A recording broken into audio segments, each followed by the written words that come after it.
Alright, here we go. This is the new model that came out here in 2011 by Traxxas. The Gravedigger version. Similar to the Stampede body, but it has the infamous Gravedigger design. Matching bumper, off-road wheels, even the suspension. It's all color coordinated, looks great. This is a great model for the budget-minded, or someone that wants a high-quality, hobby-grade model, but isn't looking to spend a whole lot of money. The reason that is not only do you get the high performance of the Traxxas line with this model, right out of the box, you're looking at 30 plus miles an hour. But for just over 200 bucks, usually about $210, you can find these for sale.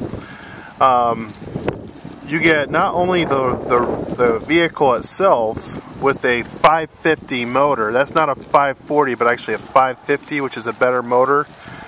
You actually get the radio, of course, the receiver and a speed controller is all in there. But you actually get a radio as well as a battery pack and charger. And the battery pack is actually not a bad battery pack at all, considering it's thrown in free with the Gravedigger model. But as you can see, this is actually a 3000 milliamp 7 cell, so it's actually 8.4 volts instead of 7.2, which gives you a little bit better performance. But actually it's a fairly decent sized capacity, 3000 milliamps or 3000 amp hours. It's not the best battery, but it's definitely not the entry level. Usually these things start about 7.2 volts at about 1800 milliamp hour or 1.8 amp hours. And this model comes with a 3000 or 3 amp hours. So it's actually for a starter battery that comes with the radio or with the vehicle. It's actually not a bad battery. Of course, you have the radio. You have the high performance motor.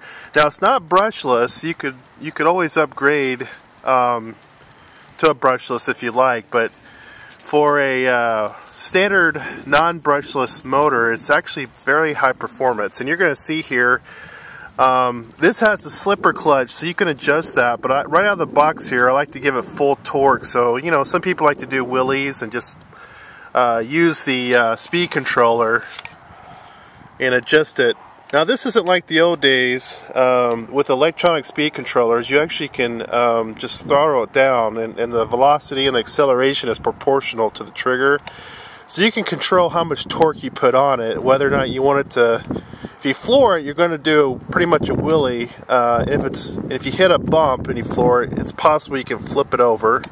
Which, don't worry about breaking it. These things are made to take the abuse. But if you're trying to race, ideally you can either use a slipper clutch, will prevent that wheelie takeoff scenario, or you can just, with practice, you can just adjust the throttle just fast enough so it takes off at full speed without trying to do a wheelie on you, and then gradually just floor it. But we'll do a quick drive here so you guys can check it out here.